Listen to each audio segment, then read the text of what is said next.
ও যে আপনার আদর্শবান স্ত্রী, ও যে আপনার মানে ভালোবাসার স্ত্রী, এটা প্রমাণ হবে? হবে না। ও অবাধ্য স্ত্রী। আপনার স্ত্রীর সঙ্গে আপনার বিয়ে হয়েছে আজকে 10 বছর। তা আপনি যখন বাড়ি থেকে বার হচ্ছেন, আপনার স্ত্রী বলছে যে আমি একটু মায়ের বাড়ি যাব, আপনি বলছেন না, যাওয়া যাবে না। তাও বারবার বলছে আপনাকে, না আমি যাব। আপনি বারবার বলছেন যাওয়া যাবে না। আপনি চলে গেলেন মালদাতে কোনো একটা কাজে, ও আপনাকে ফোন করে বলছে, হ্যালো, তুমি কি জানো আমি এখন কোথায় আছি? বলছে কোথায়? বলছে খানপুরে চলে এসেছি মায়ের বাড়ি। আচ্ছা বলুন, আপনার স্ত্রী আপনার অনুপস্থিতিতে আপনার কথা অমান্য করে, আপনার আদেশ ভঙ্গ করে ও তার মায়ের বাড়ি চলে গেল, ও যে আপনার আদর্শবান স্ত্রী, ও যে আপনার মানে ভালোবাসার স্ত্রী, এটা প্রমাণ হবে? হবে না। ও অবাধ্য স্ত্রী। এক কথায় প্রেম আর ভালোবাসার বহির প্রকাশ হচ্ছে এক অপরকে মেনে চলা, এক অপরের আনুগত্য করে চলা। বন্ধু, আপনাকে আমি এই ব্যাপারে কয়েকটা কথা, খুব মূল্যবান কথা, মোটামুটি 1 কুইন্টাল করে ওজন হবে যদি দাঁড়িপাল্লা থাকে। আপনি শীতকাল চুপটি করে বসুন, আমি একটা একটা করে বলছি। এক, ভালোবাসা বলতে হযরত মুহাম্মদ সাল্লাল্লাহু আলাইহি ওয়াসাল্লাম যেটা আদেশ করেছেন ওটাকে মেনে নিতে হবে। 2, মুহাম্মদ সাল্লাল্লাহু আলাইহি ওয়াসাল্লাম যেটা নিষেধ করেছে সেটা এইক্ষুনি ছেড়ে দিতে হবে আপনাকে। কি বললাম বুঝলেন? আচ্ছা, আমি পরীক্ষা করার জন্য একটা আদেশ আর একটা নিষেধ আপনাদেরকে বলে দিচ্ছি, মানবো ইনশাআল্লাহ? ইনশাআল্লাহ মানবো। এক, আল্লাহ নবী সাল্লাল্লাহু আলাইহি ওয়াসাল্লাম বলেছেন, হাক্কুল মুসলিমি আলাল মুসলিমি খামসিন। এক মুসলমান আর এক মুসলমানের উপরে 5টা জিনিসের হক রাখে। আর একটা হাদিসে আছে 6টা, দুটোই সহিহ হাদিস। আমি 5টারটা বলছি।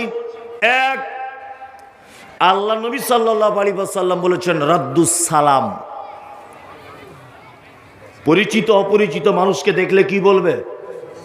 আসসালামু আলাইকুম, তাই না? আপনার ছেলে শুনলাম ইংলিশ মিডিয়ামে পড়ে, খুব ভালো জিনিস, এতে আমার কোনো আপত্তি নেই। আপনার ছেলে খুব মানে ইংরাজি শিখেছে, সকালে চাচাকে দেখা হয়েছে, তা বলছে চাচা গুড মর্নিং। সন্ধ্যাবেলা চাচার সঙ্গে দেখা হয়েছে, বলছে গুড ইভিনিং চাচা। কি বললাম বুঝলেন? আপনার ছেলে যদি একটা ইংলিশ মিডিয়ামের স্টুডেন্ট হয় আর একদিনে যদি 1000 বার যদি বলে good morning good morning, good good good good good good good good করেই যদি যায়, আচ্ছা বলুন তো 10 পয়সার একটা নেকি মিলবে? না। মুহাম্মদ সাল্লাল্লাহু আলাইহি ওয়াসাল্লাম কি বলেছেন? আসসালামু আলাইকুম। তুমি তোমার চাচাকে দেখা হলে বলো, চাচা তোমার উপরে শান্তি বর্ষণ হোক। তাহলে আল্লাহ নবী সাল্লাল্লাহু আলাইহি ওয়াসাল্লামের শেখানোটা ভালো না দুনিয়াবি যেটা শিখেছেন এটা ভালো? মুহাম্মদ সাল্লাল্লাহু আলাইহি ওয়াসাল্লাম এটা ভালো। তার একটা জ্বলন্ত প্রমাণ দিই। গুড মর্নিং বাংলা মানে শুভ সকাল, তাই তো? একটা লোকের ফজরের সময় আব্বা মারা গেছে, তো লোকটা বাজারে গেছে কাফন কিনতে, আপনি জানেন না। আপনি যদি সকালবেলা তাকে দোকানের সামনে বলেন, আরে আব্দুল্লাহ ভাই গুড মর্নিং, আচ্ছা বলুন তো ওই লোকটার জন্য শুভ সকাল না ওর জন্য খারাপ সকাল? খারাপ সকাল। ওর আব্বা মারা গেছে, তাহলে ও রেগে গিয়ে কি বলবে? ছি, তুমি এত বড় বোকা, আমার আব্বা মারা গেছে তুমি গুড মর্নিং বলছো? এটা বলতে পারে কি পারে না? পারে। ওই লোকটাকে যদি আপনি বলেন আসসালামু আলাইকুম, আচ্ছা ও রাগ করবে না খুশি হবে? খুশি হবে, তাই না? ইসলাম কত সুন্দর, মুহাম্মদ সাল্লাল্লাহু আলাইহি ওয়াসাল্লাম কত সুন্দর কথা বলেছেন, আপনি অবাক হয়ে যাবেন।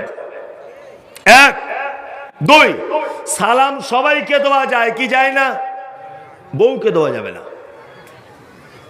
বউকে দেওয়া যাবে? ওই যে মরিসা লজ্জা লাগে, এক বালিশে গলা ধরে শুতে লজ্জা লাগে না? হ্যাঁ, দুজনে বাথরুম গলে একসঙ্গে গোসল করতে লজ্জা লাগে না? রোমান্টিক রোমান্টিক প্রেমের গল্প করতে লজ্জা লাগে না? এক অপরের গায়ে হাত দিতে লজ্জা লাগে না? এক অপরের সঙ্গে আঁটু খেতে লজ্জা লাগে না? আর আসসালামু আলাইকুম বললে তোমার লজ্জা লাগে? লজ্জার ঢেঁকি দেখতে পাচ্ছি তুমি? হ্যাঁ, বিশাল পুরুষ যে তোমার এত লজ্জা। আমি মুমতাজুল ইসলাম আপনাকে বলছি, বর্তমান সারা ভারতবর্ষে যত ফ্যামিলিগত ব্যাপারে ঝামেলায় ভুগছেন, বিশেষ করে স্বামী স্ত্রী, আজকে থেকে এই আমলটা করুন, একটা ফ্যামিলিতে অশান্তি থাকবে না, সব ফ্যামিলিতে শান্তি ফেরত আসবে। আসসালামু আলাইকুম এর বাংলা মানে তোমার উপরে শান্তি বর্ষণ হোক, তাই তো? প্রতি উত্তরে সে কি বলে? তোমার উপরেও হোক, তাই তো? যাদের স্বামী স্ত্রী দিনরাত ঝগড়া অশান্তি হচ্ছে, আপনি যদি আপনার বউকে দিনে 10 বার যদি বলেন আসসালামু আলাইকুম, তোমার উপরে শান্তি বর্ষণ হোক, আর ও যদি বলে তোমার উপরেও শান্তি হোক, একবার যদি কবুল হয়ে যায়, সংসারে অশান্তি থাকবে? তার মানে বোঝা যাচ্ছে আমাদের পরিবারগুলো যত অশান্তিতে আমরা ভুগছি, আমরা এই পদ্ধতিটা অবলম্বন করছি না। কি বললাম বুঝলেন? আল্লাহ সুবহানাহু ওয়া তাআলা বলছেন, ইয়া আইয়ুহাল্লাযীনা আমানু, এই তোমরা যারা ঈমানের স্বীকৃতি দিয়েছো তারা শোনো, লা তাদখুলুল বুয়ুতা গায়রা বুয়ুতিকুম হাত্তা, তোমরা এক অপরের বাড়িতে যখন, নিজের বাড়িতে এবং অপরের বাড়িতে তোমরা যখন প্রবেশ করবে, কি বলতে হবে? আসসালামু আলাইকুম বলতে হবে না? তার মানে আল্লাহ এখানে বলছেন নিজের বাড়িতে এবং পরের বাড়িতে যদি তোমরা প্রবেশ করো, কি করবে? আসসালামু আলাইকুম। এটা বললে সামাজিক দিক কত উপকার হবে আপনাকে বলি। এই দেখুন, আপনার বাড়িতে আপনার বেটি আছে, বেটিটার বয়স 16 বছর, আপনি বাড়িতে নেই, ওই জন্য ওরা মা বেটি শীতকালে গোসল করে বাড়ির মাঝখানে ফাঁকা জায়গায় রোদ্দুরে চুল শুকাচ্ছে আপনার 16 বছরের মেয়েটা, গায়ে ওড়নাও নেই, শুধু জামা পরে আছে, মা বেটি আছে, এই জন্য জামাটা বেশি কিছুই নেই, একটু আগলা মতো ভাব আছে, চুল শিকাচ্ছে, গায়ে তেল মাখছে। হঠাৎ করে আপনি দরজা খুলে ঢুকে গেলেন। আচ্ছা বলুন তো, আপনার ওই 16 বছরের মেয়েটা আপনাকে দেখে লজ্জায় জিভ কাটবে কি কাটবে না? কাটবে, কাটবে না? কাটবে। গোপনে তার মাকে এটা বলবে, মা তুমি আব্বাকে বলে দিতে পারো না একটু সাড়া দিয়ে যেন ঢোকে, আমার খুব লজ্জা করে। বলতে পারে কি পারে না? পারে। কিন্তু আপনি যদি দরজায় দাঁড়িয়ে বলতেন আসসালামু আলাইকুম, তাহলে বলুন আপনার মেয়ে সতর্ক হতো কি হতো না? হতো। খুব বিনীত অনুরোধ, আমরা এক অপরকে দেখে সালাম দেবো ইনশাআল্লাহ। পৃথিবীতে যত নেকির কথা আলেম ওলামারা বলে, আমার আগে যে বক্তা ছিলেন, বক্তব্য রাখছিলেন, উনি নেকি দিচ্ছিলেন আপনাদেরকে কিসের বিনিময়ে? টাকার বিনিময়ে। মসজিদে টাকা দাও, এমন দোয়া করব জান্নাতে ঢুকিয়ে দেবো। আর দুয়ারও এখন অনেক ক্যাপাসিটি হয়েছে, কেউ 50,000 দিচ্ছে তো জান্নাতে ঢুকিয়ে তালা মেরে দিয়ে আসছে, কেউ 1000 দিচ্ছে মাঝখানে ছেড়ে দিয়ে পালাচ্ছে, তুই এখন মর। হচ্ছে কি হচ্ছে না? কেউ 100 টাকা দিচ্ছে, তার নাম বলেই না। আর আমাদের আবার এমন অভ্যাস যে নাম না বললে আবার অসুবিধা, আগামী বছর আর দিবে না টাকা। এরকমও লোক আছে, আছে না নেই? আচ্ছা, আর আমি আপনাকে একটা ফ্রিতে নেকির ব্যবস্থা করে দিচ্ছি, ফ্রি। এক, আপনি আপনার ভাইয়ের সঙ্গে দেখা হলে বলবেন আসসালামু আলাইকুম। আচ্ছা বলুন, যেতে পয়সা খরচা হলো, সময় লস হলো?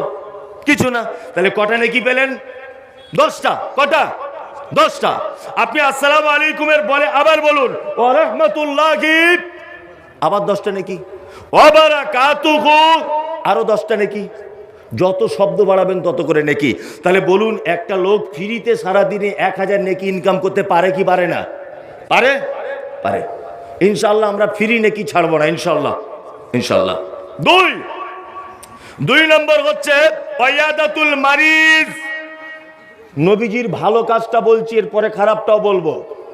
এক, মুহাম্মদ সাল্লাল্লাহু আলাইহি ওয়াসাল্লাম তিনি বলছেন, অসুস্থ মানুষকে তুমি দেখতে যাও। পাড়া প্রতিবেশী কেউ অসুখে পড়ে আছে, নেকির পাহাড়, আপনাকে বলে দিচ্ছি সব নেকির পাহাড়, সস্তায় নেকি।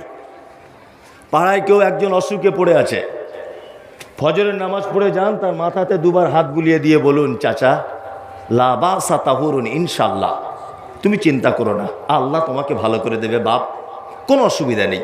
কোন ডাক্তার দেখাচ্ছ খালু? না আমি হরিপদকে দেখাচ্ছি। না ও ভালো ডাক্তার নাই, ওই মুমতাজুল ইসলাম বসে পুকুরিয়াতে, ওকে দেখাও।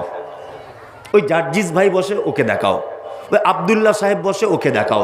এই পরামর্শটা দিয়ে, আর আপনি যদি তার মাথায় হাত দিয়ে এই দুয়াটা বলেন লা বাসা তাহুরুন ইনশাআল্লাহ, আল্লাহ নবী সাল্লাল্লাহু আলাইহি ওয়াসাল্লাম বলেছেন, কেউ যদি সন্ধ্যাবেলাতে রুগীকে দেখতে যায়, সকালে সূর্য ওঠার আগ পর্যন্ত আসমানের ফেরেশতারা ওই ব্যক্তির জন্য দোয়া করে যে লোকটা দেখতে গেছে, এই বলে যে আল্লাহ রুগীকে তো ভালো করবে, যে দেখতে গেছে তাকে আগে কল্যাণ দান করো, তারপর রুগীকে। লস হলো না লাভ হলো? আমরা দেখতে যাই না, আর যদিও বা যাই পাটি মোটা না হলে যাই না। মোটা পাটি, গ্রামের ধনী লোক, অসুখে পড়ে আছে, দিন রাত দেখছি আপেল আর বেদানা নিয়ে যাচ্ছে, মানে ও সুস্থ হয়ে গেলে কিছু মাল পাবে।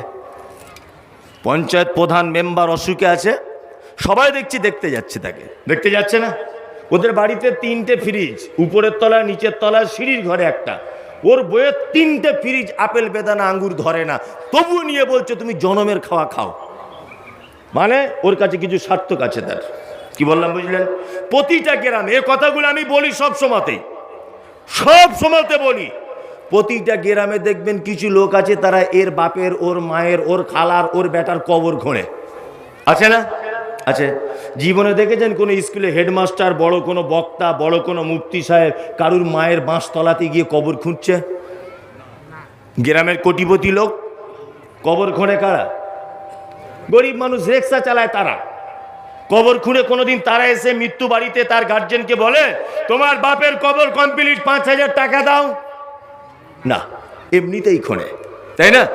গ্রামের ধনী লোক তোমার বেটির বিয়েতে সবার আগে দাওয়াতনামা পায়। গ্রামের ধনী লোক অসুখে পড়ে গেলে সবার আগে তুমি দেখতে যাও। তুমি এত বড় নির্লজ্জ, এত বড় বিবেকহীন তুমি একজন মানুষ যে তোমার মায়ের যে লোকটা কবর খুঁড়েছিল, তোমার বাপের যে লোকটা কবর খুঁড়েছিল, যে লোকটা তোমার চাচার কবর খুঁড়েছিল, রাতের অন্ধকারে গরিব রিক্সা চালক, এইরকম একটা লোক 3 মাস বিছানায় পড়ে আছে, কেউ তাকে দেখতে যায় না। দেখতে যায়? আপনার বেটির বিয়েতে ওই লোকটা দাওয়াত পায় না? আপনার বেটার বিয়ে দেওয়ার সময় স্করপিও গাড়ির সামনে বসে ও যেতে পায় না? কেন সমাজ ব্যবস্থা? খুব সাবধানে থাকবেন। ইসলামে ধনী গরিবের কোনো বৈষম্য নেই, কোনো বৈষম্য নেই। কালো ধলো লম্বা বেঠে কারো কোনো বৈষম্য নেই। আপনি এরকম ভুল কাজ করবেন না। গ্রামের গরিব মানুষ অসুখে পড়েছে, 2 টাকা দিতে পারেন না পারেন, অন্তত দেখতে যাবেন। অনেক নেকি, অনেক। ইনশাল্লাহ আমরা আমলটা করব। ইনশাল্লাহ বলুন, ইনশাল্লাহ। নাম্বার 3, ওয়াইত্তিবাউজ জানাইজে। যদি কেউ মারা যায়, তুমি তার জানাজা পড়তে যাও। কি বললাম বুঝলেন? পাড়া প্রতিবেশী কেউ যদি মারা যায়, তার জানাজা পড়তে যাবেন। যদি শুধু নামাজ পড়েন জানাজার, একটা উহুদ পাহাড়ের সমান নেকি। যদি মাটি দেন, আর একটা উহুদ পাহাড়ের সমান নেকি। 4, ওয়া ইজাবাতুদ দাওয়াতে। নবীজি বলছেন কেউ দাওয়াত দিলে গ্রহণ করো। ইনশাল্লাহ করব। আর দাওয়াতের ব্যাপার হাত তো তুলতেই হবে। গরুর গোস্তের ব্যাপার রয়েছে না এখানে, তাই না? এই কত যে দাওয়াত চলছে মুসলিমদের সমাজে। ওই জন্য আমি বলি যে ওদের সঙ্গে আমাদের কিছু মিল হয়ে গেছে। মিল হয়ে যায়নি কি যায়নি? গেছে। ও তার বেটা জন্ম হয়েছে, মুখে ভাতে অনুষ্ঠান করে না? অন্য জাতির মানুষ করে না? এখন ইদানিং কিছু ধনী মুসলমান তারা করছে কি করছে না? করছে। ওরা যায় মানত মানে মন্দিরে, আর এরা মানত মানে মাজারে। ওরা তার বাপ মারা গেলে শ্রাদ্ধ করে, আর এ তার বাপ মারা গেলে চল্লিশা করে। কি বললাম বুঝলেন? মিল আছে না নেই? আছে। ওরা বাড়িতে কীর্তন দেয়, আর এ বাড়িতে মিলাদ পড়ে না? সব জায়গাতে দেখবেন আমরা ওরা, অর্থাৎ আমি আর দুধে মিশে গেছি সমস্ত কিছু। আজকে মুসলিম জাতি অধঃপতনের কারণ, মায়ের খাবার কারণ সব জায়গায় একটা, একটাই মাত্র কারণে মুসলিমরা আজকে মার খাচ্ছে। এসব কথা বললে, আমি তো বাস্তববাদী মানুষ, বাস্তব কথাগুলো বলি। আপনাকে একটা কথা আমি জিজ্ঞাসা করি। আমি মমতাজুল ইসলাম বাড়িতে একটা কুকুর পুষেছি। কুকুর, প্রতিদিন তাকে বিরিয়ানি খাওয়াই। আমার কুকুর একদিন ভুল করে আপনার বাড়িতে ঢুকেছে। আচ্ছা বলুন তো দেখি, আপনি বিরিয়ানি কিনে খাওয়াবেন না ঝাঁটার বাড়ি চালাবেন? ঝাঁটার বাড়ি চালাবেন। তুই আমার বাড়ি কেন এলি? তুই মমতাজুলের কুকুর। বলবে কি বলবে না? বলবে। তার মানে বোঝা যায় দরজা ভুল করে অন্য দরজায় ঢুকলে মার খেতে হয়। খেতে হয় কি হয় না? তোমার টোটাল জীবনের সব কিছুই তো অন্য দরজা থেকে এসেছে। হ্যাঁ, এই যে বড় কেক কিনে নিয়ে বাড়ি এসেছে তুমি 25শে ডিসেম্বরে, তোমার লজ্জা শরম আছে? তুমি কেন কেক কিনতে গেলে? বলছে মৌলভী সাহেব কেক তো ময়দা দিয়ে তৈরি, ওটা আবার হালাল হারামের কি আছে? অবশ্যই হারাম হালালের ব্যাপার নেই। মানে এই জিলাপি, এটা খাওয়া জায়েজ না না জায়েজ? জিলাপি খাওয়া জায়েজ না না জায়েজ? জায়েজ। তো ময়দা দিয়ে তৈরি এই জিলাপি কিনে যদি কেউ মাজারে মানত করে, এটা জায়েজ না হারাম? হারাম। ইয়েস, হারাম। ফেরাউন, এই লোকটার নাম যদি কেউ মুখে নেয়, নেকি হবে না গোনা হবে? গোনা হবে। কিন্তু কোরআনের 2-4টে পাতা উল্টালেই ফেরাউনের নাম আছে না নেই? আছে। প্রত্যেক অক্ষরে 10টা করে নেকি হবে কি হবে না? হবে। আবুল আহাব ভালো লোক না খারাপ লোক? খারাপ লোক। লোকটার নাম কোরআন মাজিদে আছে, তাব্বাত ইয়াদা আবি লাহাবি ওয়া তাব্বা। প্রত্যেক অক্ষরে আবুল আহাবের নাম বললে 10টা করে নেকি হবে কি হবে না? হবে। তার মানে বোঝা যাচ্ছে স্থান পরিবর্তনের কারণে তার সম্মান বাড়ে, স্থান পরিবর্তন কারণে তার সম্মান কমে। স্থান পরিবর্তন করলে জিলাপি জায়েজ, স্থান পরিবর্তন করলে জিলাপি হারাম। এমনি দিনে তুমি 5 কেজি কেক নিয়ে খাও, কোনো আপত্তি নেই। তুমি 25শে ডিসেম্বরকে কেন্দ্র করে কেক কিনলে কেন? ওটা হারাম, ওটা হারাম। মুসলিম যুবক, তুমি আর কবে বুঝবে? আমি প্রসঙ্গ একটু উল্টো দিকে যাচ্ছি আবার। এটা বলার নয় বলে, বলতে হবে বলে বলছি। আজকে 26 তারিখ না 27? 27। আর 3 দিন পরে আমাদের কাছে একটা দিন আবার আসছে, 1 জানুয়ারি। মুসলমান যুবক, তাদেরকে দেখতে পাওয়া যায় ওই যে বাস ভাড়া করে, টেম্পু গাড়ি ভাড়া করে পিকনিক করছে, আর মাথাতে এইরকম করে কাপড় ঘোরাচ্ছে আর ডিজে বাজিয়ে ড্যান্স করছে। মালদাতে করে?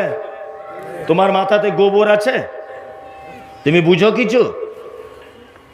পৃথিবীটা কোন জায়গা জানা আছে এটা?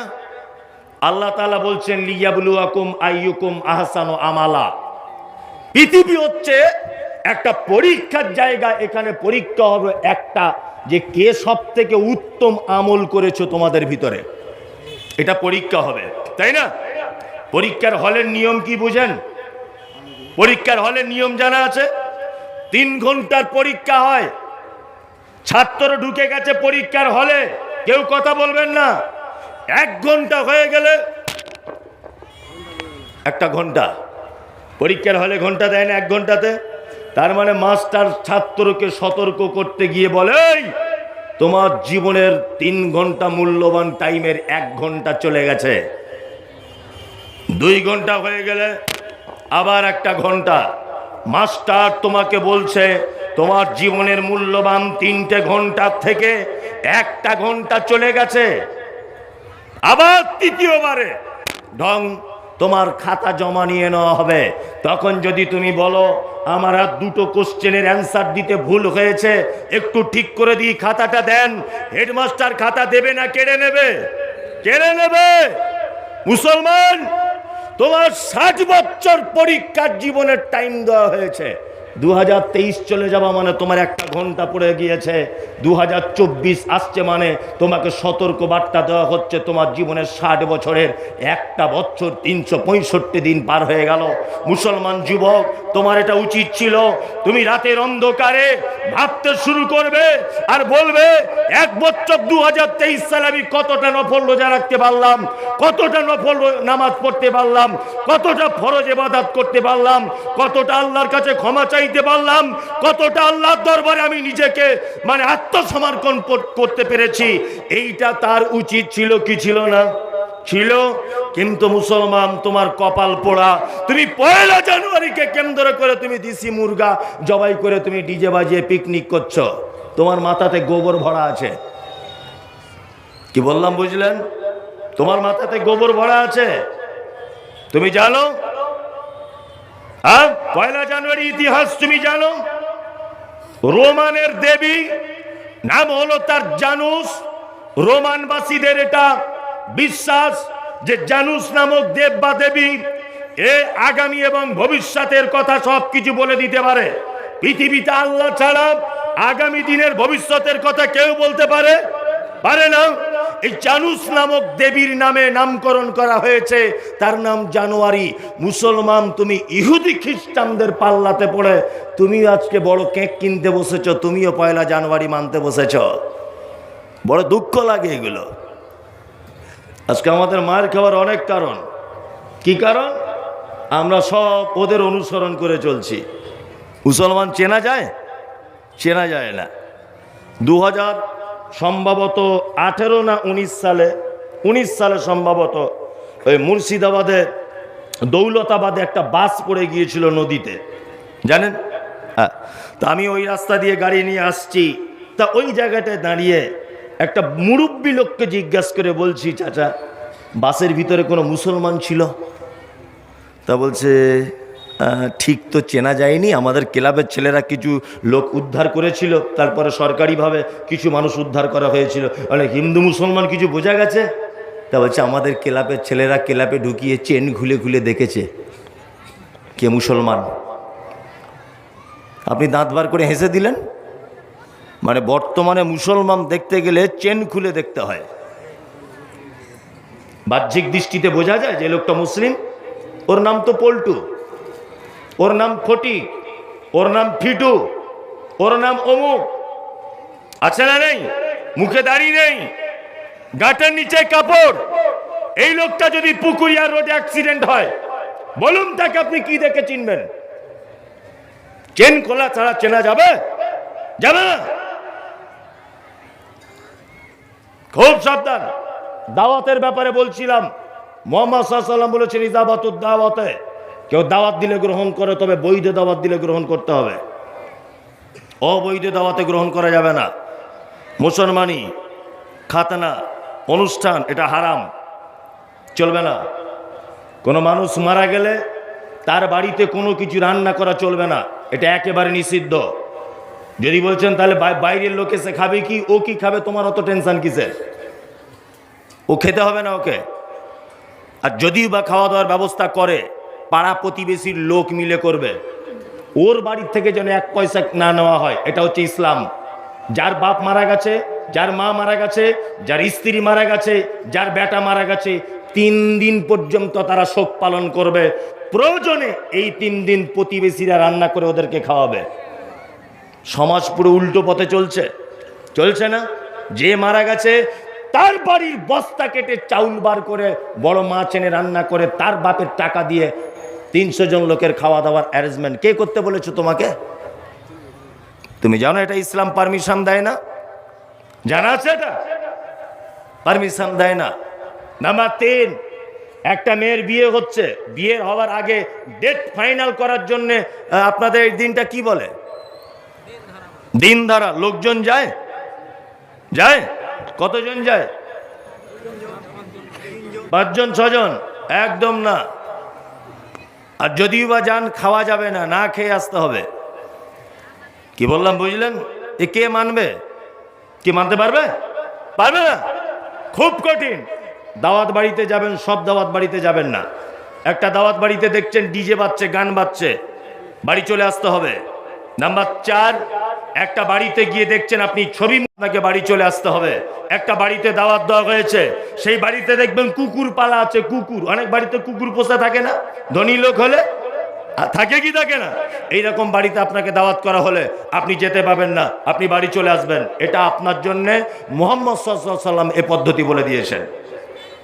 নাম্বার 5, ওয়া তাসমিতুল আতিস, হাঁচি হলে কি বলতে হয়? আলহামদুলিল্লাহ। ওটা যে শুনবে সে, ইয়ারহামুকাল্লাহ যে শুনবে সে, ইয়াহদিকুমুল্লাহ ওয়া আসলিহু বালাকুম, 3 পর্যায়ের উত্তর আপনাকে দেওয়া লাগবে। ইনশাআল্লাহ 5টা কথা মানব ইনশাআল্লাহ। সবাইকে সালাম দেব, অসুস্থকে দেখতে যাব, বৈধ দাওয়াত কবুল করব, গ্রামের কেউ মারা গেলে জানাজা পড়তে যাব, 5 হাঁচি হলে উত্তর দেব ইনশাআল্লাহ।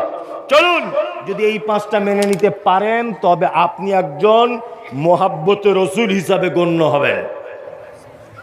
এবার নবীজি কিছু কিছু কথা নিষেধ করে দিয়েছেন, সেগুলো বলে দিই। আজকে থেকে ছেড়ে দিতে হবে ইনশাআল্লাহ। 1, আল্লাহ নবী সাল্লাল্লাহু আলাইহি ওয়াসাল্লাম বলছেন, মান কানা ইউমিনু বিল্লাহি ওয়াল ইয়াউমিল আখির ফালিকুরিম যায়ফাহু। ওই লোক আল্লাহকে বিশ্বাস করে না, ও কিয়ামতকে বিশ্বাস করে না। কে সে? যে তার মেহমানের সঙ্গে অসৎ ব্যবহার করে, আত্মীয়র সঙ্গে অসৎ ব্যবহার করে, মেহমানের সঙ্গে অসৎ ব্যবহার করে। এরকম লোক আছে না? বোনের সঙ্গে 10 বছর সম্পর্ক নষ্ট, কারণ না বোন জমি বুঝে নিয়ে চলে গেছে তাই। অনেক ভাই আছে না, তা তুমি যেমন তোমার বাপের সম্পত্তি পেয়েছো, তোমার বোন পাবে না? পাবে কি পাবে না? পাবে। তা ও জমি নিয়ে চলে গেছে বলে ওর সঙ্গে আর কোনো সম্পর্ক নাই, আছে? নাই। বোন যদি ভাইয়ের বাড়িতে আসে তা ভাবি গোপ মোড়া দিতে দিতে বলে, গোপ ফুলিয়ে দিয়ে বলে, কেন এত ঘন ঘন তোমার বোনের আসছে, জমিগুলো নেওয়ার সময় লজ্জা করেনি? জানি না আমার 3টে ছেলে আছে? তোমার 3টে কেন, তোমার 24টা বেটা থাক, ও কেন দেখতে যাবে? ও তার বাপের জমি এমনিতেই পাবে। অনেক মেয়েরা আবার বাপের বাড়ি থেকে জমি বিক্রি করে আনলে তার স্বামীকে পাড়ার লোক আবার বলে, কত বড় বদমাশ লোক, শ্বশুর বাড়ির সম্পত্তি বিক্রি করে এনে মোটরসাইকেল চাপছে, ঠিক করেছে। শ্বশুর বাড়ির সম্পত্তি বিক্রি করবে না কেন? ও তো পাওনাদার, ওর স্ত্রী, বিক্রি করবে।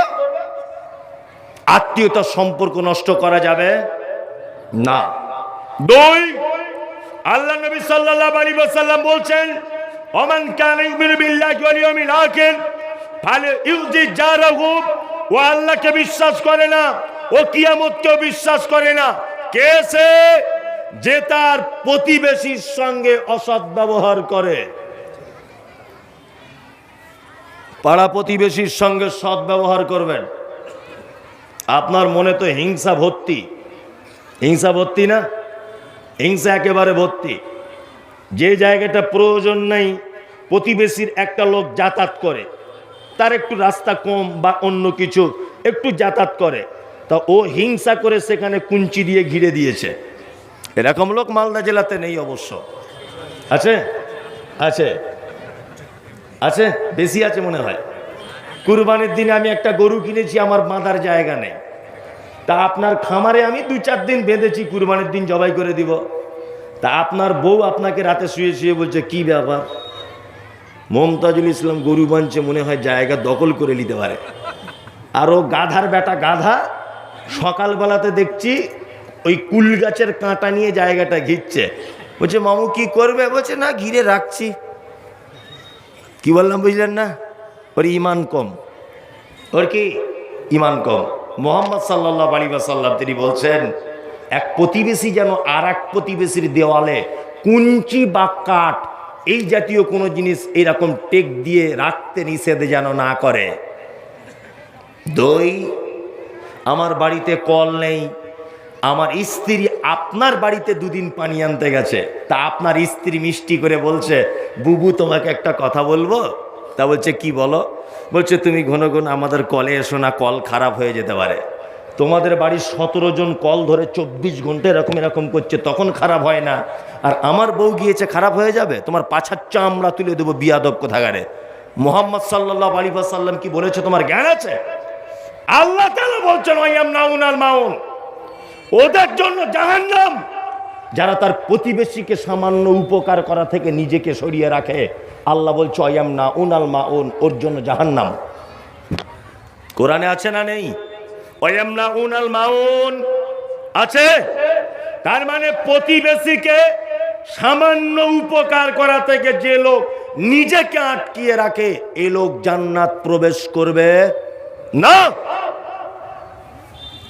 শুধু দেখছি তসবি নিয়ে ঘুরছে টাটকা হাজি সাহেব, হজ করে এসেছে, বড় পাঞ্জাবি মক্কায় পেয়েছিল সস্তার, কিনে নিয়ে এসেছে।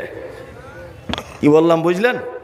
হাজি সাহেব হজ করে এসেই সর্বপ্রথম চারিদিকে বাড়ি ঘর সব চেক করছে, মানে ও 25 দিন 40 দিন বাড়ি ছিল না, মাথায় কাজ করছে না।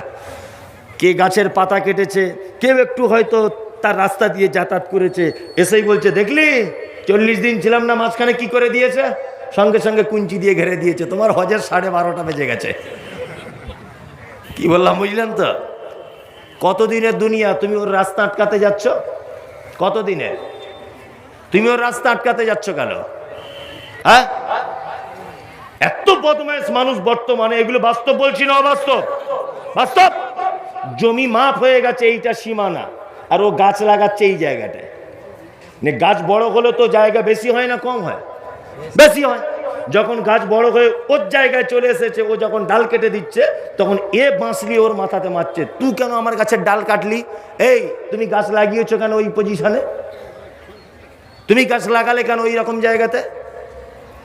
হ্যাঁ, খুব হুঁশিয়ার। মুহাম্মদ সাল্লাল্লাহু আলাইহি ওয়াসাল্লাম তিনি বলেন, প্রতিবেশীর সঙ্গে কোন মানুষ যদি তার আয়ু যদি বৃদ্ধি করতে চায়, কোন মানুষ যদি বিপদ মুক্ত হতে চায়, কোন মানুষ যদি তার সম্পদ বৃদ্ধি যদি করতে চায়, অবশ্যই সে যেন তার আত্মীয়তার সম্পর্ক যেন অটুট রাখে, প্রতিবেশীর সঙ্গে যেন সম্পর্ক ভালো রাখে, তাহলে তার আয়ু বাড়বে। কে বলেছেন এটা? মুহাম্মদ সাল্লাল্লাহু আলাইহি ওয়াসাল্লাম। এই দেখুন, আপনাকে একটা প্রমাণ দেখাই। আল্লাহ নবী সাল্লাল্লাহু আলাইহি ওয়াসাল্লাম হীরা গুহাতে আল্লাহ ধ্যান করতেন, করতেন না? করতেন।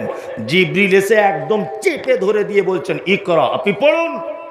মুহাম্মদ সাল্লাল্লাহু আলাইহি ওয়াসাল্লাম বলছেন আমি পড়তে জানি না। আবার চেপে ধরলেন, পড়ুন। পড়তে জানি না। আল্লাহ নবী সাল্লাল্লাহু আলাইহি ওয়াসাল্লাম তৃতীয়বারে পড়লেন ইকরা বিসমি রাব্বিকাল্লাযী খলাক। কোরআনের 5টি আয়াত অবতীর্ণ হলো। বিশ্বনবী হীরা গুহা থেকে নেমে এসে খাদিজার বাড়িতে এসে থরথর থরথর থরথর থরথর করে কাঁপছেন, আর খাদিজাকে বলছেন জাম্বিলুনি, জাম্বিলুনি, খাদিজা আমি ভয়ভীত হয়ে যাচ্ছি, তুমি আমাকে একটা কম্বল জড়িয়ে দাও। খাদিজা আমার এত ভয় লাগছে, মনে হচ্ছে আমি মারা যাব।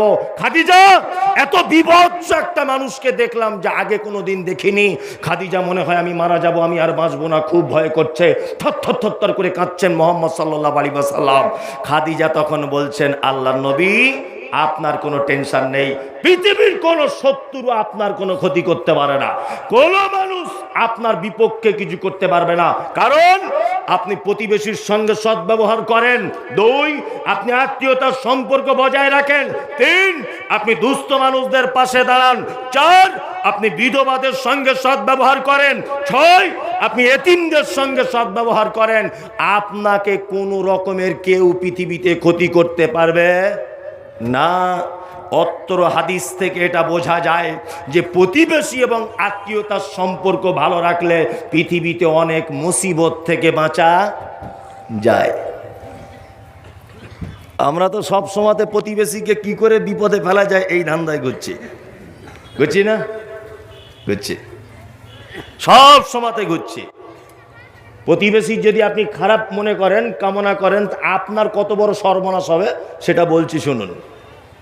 একটা লোক 2 ভাই, 2 ভাই, তারা 2 ভাই দুটো গরু পুষেছে, দুধের গরু, গাই গরু না কি বলে ওটা, গাই গরু। তা ওর বড় ভাইয়ের গরুটায় দুধ হয় 15 কেজি করে, আর ছোট ভাইয়ের গরুটার দুধ হয় 3 কেজি 4 কেজি। তা মেয়েদের মন দেখবেন খুব হিংসুকে মন। তার একটা প্রমাণ দেখবেন, বাড়িতে যখন মুরগিকে খেতে দেয়, ডান হাতে চাল বা গম নিয়ে দিচ্ছে, আহ আহ আহ খা, গম ছড়িয়ে দিচ্ছে ডান হাতে, আর বাম হাতে দেখবেন ঝাঁটা নিয়ে দাঁড়িয়ে থাকে। মানে পাড়ার কোনো মুরগি যদি ওর দলে ঢুকে যায় তার কলিজা কানা করে দিবে মেরে। এরকম মন না ওদের? খুব খারাপ মন। তা ওর ছোট ভাইয়ের বউটা বলছে ওর স্বামীকে, কি গো তুমি এতদিন নামাজ পড়ছো, একটু দোয়া করো না যাতে তোমার বড় ভাইয়ের গরুটা মারা যায়। তো বলছে কেন এরকম দোয়া করব? বলছে একই গোয়াল ঘরে 2টো গরু বাঁধা থাকে, গোয়ালা যখন দুধ নিতে আসে তখন ওদের গরুর 15 কেজি হয়, আমাদের গরুর 4 কেজি হয়, আমার খুব হিংসা হয়, তুমি দোয়া করে যাতে ওদের গরুটা মরে যায়। তাই এ বোকা স্বামী এ বইয়ের কথা শুনে মসজিদে গিয়ে সত্যিই দোয়া করছে, আল্লাহ আমার বড় ভাইয়ের গরুটা মেরে দাও, আমার বউ আর জ্বলনে থাকতে পারছে না। 15 দিন ধরে দোয়া করছে, দোয়া কবুল হয় না। যা তা দোয়া কবুল হবে না তো, হবে হবে হবে না।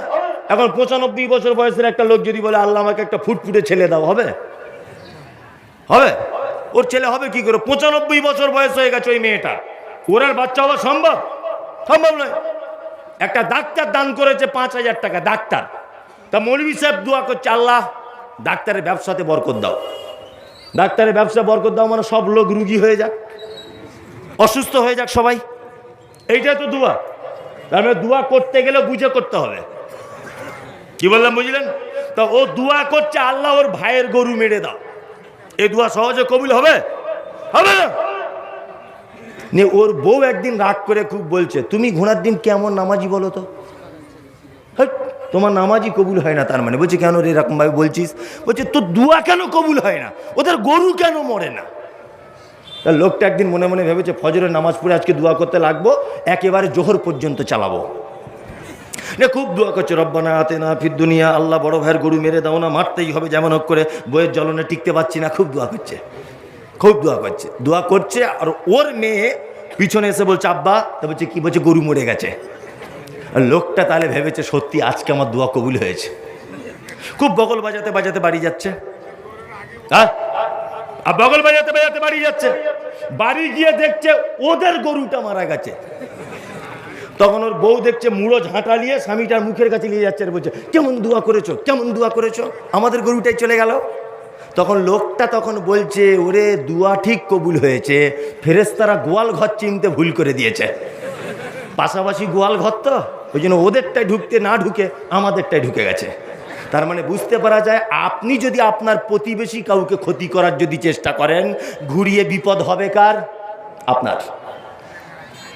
আপনি যদি আপনার ভাইয়ের ক্ষতি করতে চান, উপর থেকে ক্ষতি হবে কার? আপনার। চলুন, আল্লাহ নবী সাল্লাল্লাহু আলাইহি ওয়াসাল্লাম তারপরে বলছেন, ওমান কানা ইউমিনু বিল্লাহি ওয়াল ইয়াউমিল আখির ফালইয়াকুল খাইরান আও লাম ইয়াসমুত। শোনো, জবান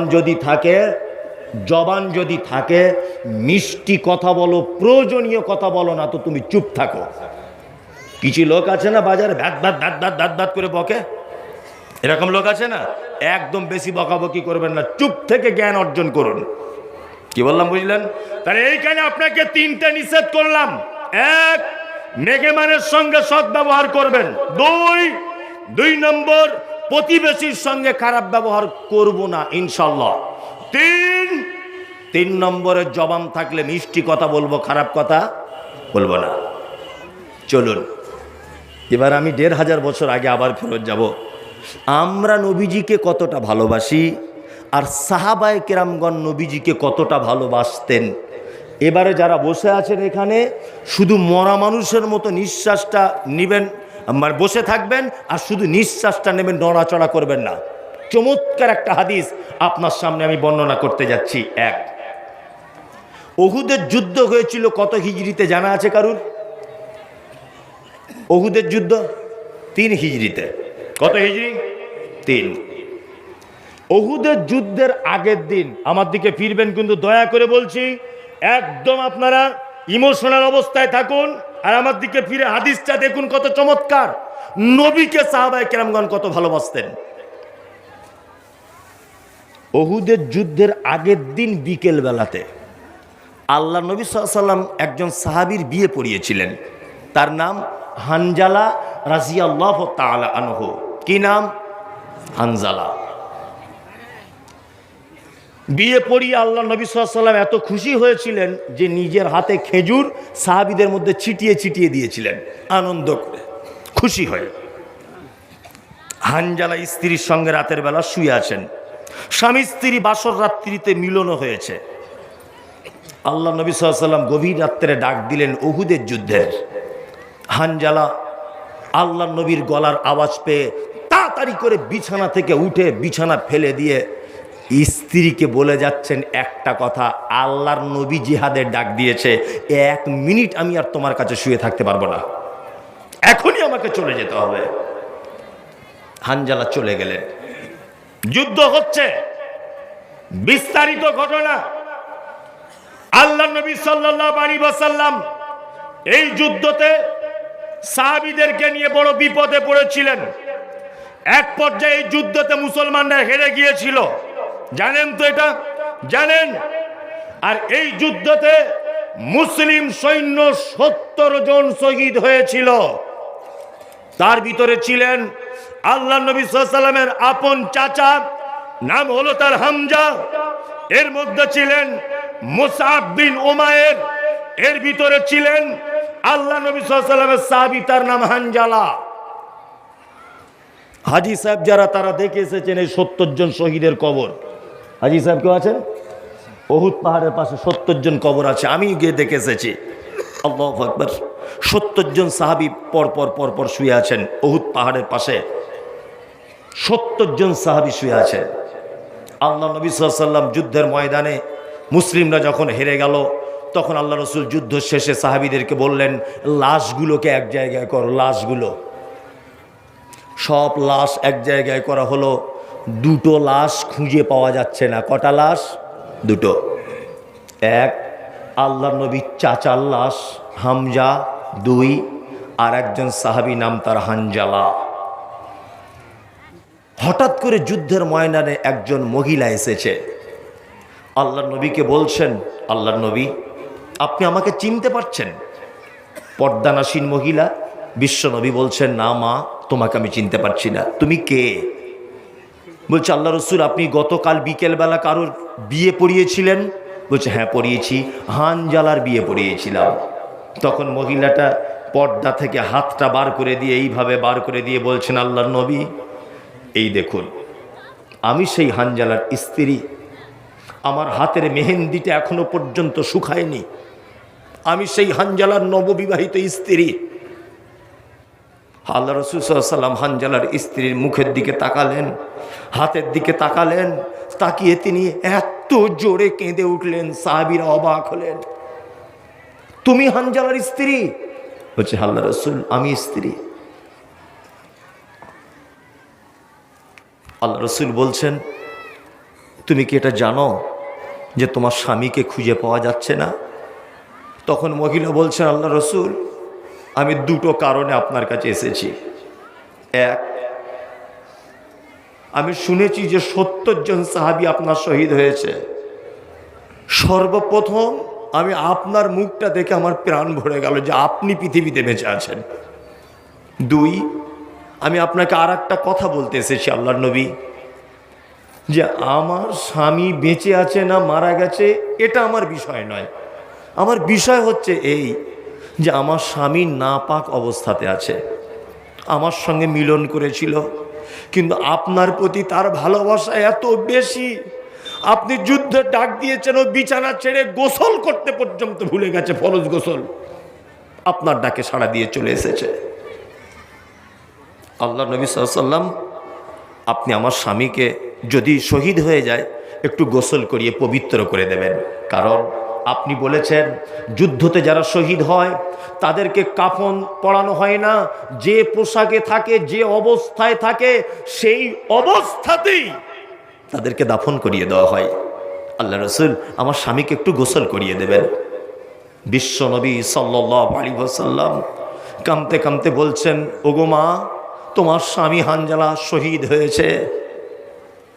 মহিলা চোখ দিয়ে পানি পড়তে লাগলো। আল্লাহ নবী সাল্লাল্লাহু আলাইহি ওয়াসাল্লাম বলছেন, মা, তোমার স্বামী শুধু শহীদ হয়নি, তোমার স্বামীকে এমন ভাবে মারা হয়েছে যে তাকে খুঁজে পর্যন্ত পাওয়া যায় না। আল্লাহ নবী সাল্লাল্লাহু আলাইহি ওয়াসাল্লাম সাহাবীদেরকে বললেন, যাও লাশগুলোকে এক জায়গায় করো। লাশগুলোকে এক জায়গায় করার সময় খুঁজে খুঁজে দেখা গেল যে হানজালার লাশ 2 জন সাহাবী কাঁধে করে নিয়ে আসছে। দূর থেকে আল্লাহ নবী দেখছেন যে একটা লাশ নিয়ে আসছে, সেই লাশটার মাথার দিক দিয়ে পানি ঝরে ঝরে পড়ছে। এই সময়তে জিবরিল আমিন আল্লাহ নবীকে এসে বলছেন, মুহাম্মদ সাল্লাল্লাহু আলাইহি ওয়াসাল্লাম, আরে হানজালার লাশ চুরিও হয়নি, হারিয়েও যায়নি। আল্লাহ হানজালার খুশিতে এত শহীদ, ওর মানে শহীদে আল্লাহ এত খুশি হয়েছে যে আসমানের স্পেশাল ফেরেশতা পাঠিয়ে হানজালার লাশ তৃতীয় আসমানের উপরে তুলে জমজমের পানিতে গোসল করিয়ে মিসকে আম্বারে সেন্ট লাগিয়ে কাফন পরিয়ে ওই দেখুন সাহাবীদের কাছে দিয়ে দেওয়া হয়েছে। আল্লাহু আকবার। পৃথিবীতে একজন মাত্র শহীদ, যে শহীদের লাশ উপরে স্বয়ং আল্লাহ ফেরেশতার মারফতে গোসল করিয়েছেন, তার নাম হানজালা। এর নাম নবী প্রেমিক, এর নাম কি? নবী প্রেম, এর নাম শ্রদ্ধা, এর নাম ভালোবাসা। আল্লাহ কোরআনে কি বলেন?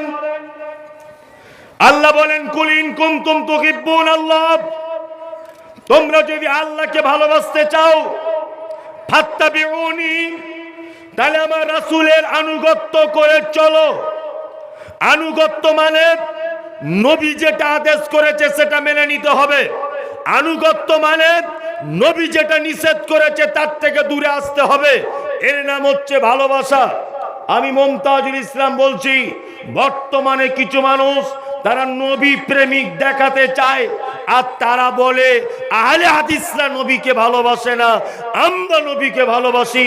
তারা বলে মুমতাজুল ইসলাম নবীকে বড় ভাই বলে ডাকে। তাদের এটা দাবি আহলে হাদিসরা নবীকে বড় ভাই বলে ডাকে। কোন আহলে হাদিস কোনদিন বলেছে নবী বড় ভাই? বলেছে? বলেনি। কিন্তু তুমি যে নবীর পাক্কা দুশমন তার প্রমাণ সহিহ হাদিসে নাই। তুমি এরকম গাদা গাদা আমল করো, তুমি নবীর দুশমন। জানাজা পড়তে গেলাম, জানাজা পড়তে গিয়ে একটা লোক বলছে সকলেই এই দোয়া বলে মাটি দেবেন, মিনহা খালাকনাকুম ওয়া ফিহা নুঈদুকুম ওয়া মিনহা নুখরিজুকুম তারাতান উখরা।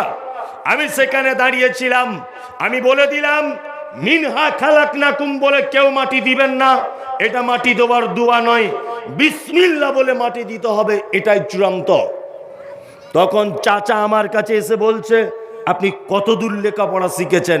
আমি বললাম, আপনি তো বিনা দাড়িওয়ালা লোক, অশিক্ষিত লোক, আপনার দেখেই বোঝা যাচ্ছে। আপনি কোথায় পেলেন মিনহা খালাকনাকুম দিয়ে মাটি দিতে হবে সেটা আগে বলুন। তখন বলছে, বিয়াদব, তুমি জানো না? আমাকে গালাগালি করছে, বিয়াদব তুমি জানো না এটা কোরআনের আয়াত। আমি বললাম, চাচা শুনে রেখে দাও, কোরআনের আয়াত মানি যে কবরস্থানে বললে উত্তম হবে, এটা তোমায় কে বলল? কোরআনের আয়াত মানি যে সব জায়গায় সবটা বলা যাবে, এটা ঠিক ঠিক নয়। রুকুতে গিয়ে নামাজে কি দোয়া বলতে হয়? সুবহানা রব্বিয়াল আজিম। কেউ যদি সুবহান রব্বিয়াল আজিমটা বাদ দিয়ে যদি বলে কুল হু আল্লাহু আহাদ আল্লাহুস সামাদ, নামাজ হবে? হবে না। এটা তো কোরআনের আয়াত বললাম আমি, না গীতা থেকে বললাম? কোরআনের আয়াত থেকে বললাম, নামাজ হবে? হবে না। তার মানে বোঝা যায় মুহাম্মদ সাল্লাল্লাহু আলাইহি ওয়াসাল্লাম যেখানে করতে বলেছে সেখানে করা লাগবে। মুহাম্মদ সাল্লাল্লাহু আলাইহি ওয়াসাল্লাম যেখানে করতে নিষেধ করেছে সেটা ছাড়া লাগবে। মাথায় থাকবে, মাথায় থাকবে। অজস্র আমল আছে বর্তমান এক শ্রেণীর বেদাতি মানুষরা করছে, করছে না? করছে, করছে। পৃথিবীর সব থেকে বেশি দোয়া যদি কবুল হয় কোথায় হয়? যদি বেশি দোয়া কবুল হয় কোথায়? মক্কা মদিনায় হবে, তাই না? মক্কাতে এক রেকাত নামাজ পড়লে কত রেকাতের নেকি? 2 রেকাত যদি কেউ নফল নামাজ মক্কাতে পড়ে হারামে, 1 লক্ষ রেকাতের নেকি। মদিনায় যদি কেউ পড়ে, হ্যাঁ, মদিনায় যদি কেউ পড়ে 50,000 হাদিস ঠিক নয়, 1000 রেকাতের নেকি হবে। কি বললাম বুঝলেন? হাজি সাহেব পিছনে বসে আছে, আপনি এটা বলবেন সত্যি কি মিথ্যা? মদিনাতে হাজি সাহেবরা হজ করতে গিয়ে 8 দিন থাকে, 40 ওয়াক্তের নামাজ পড়ে মদিনাতে। পড়ে কি পড়ে না? পড়ে।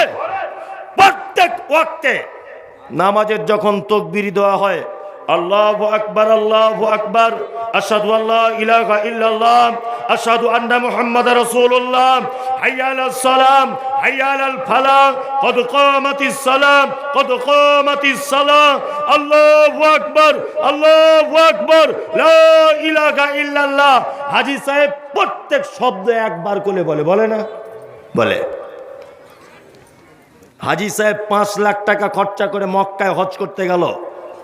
মদিনার মসজিদে তকবীর বলছে প্রত্যেক শব্দ একবার করে, বলছে না?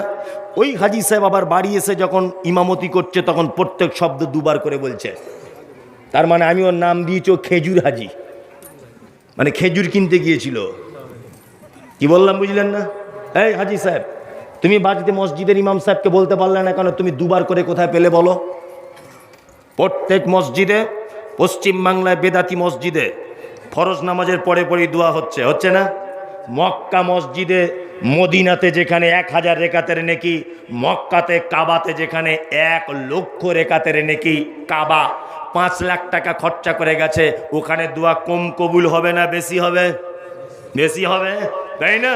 তা ওইখানের ইমাম সাহেবকে কিছু বোঝে না যে নামাজের পরেই সবাইকে নিয়ে একটু আল্লাহর দরবারে দোয়া করি? হাজি সাহেব সত্যিটা বলুন, এক ওয়াক্তে দোয়া হয়? এক ওয়াক্তে দোয়া হয় না, এক ওয়াক্তে দোয়া করা হয় না।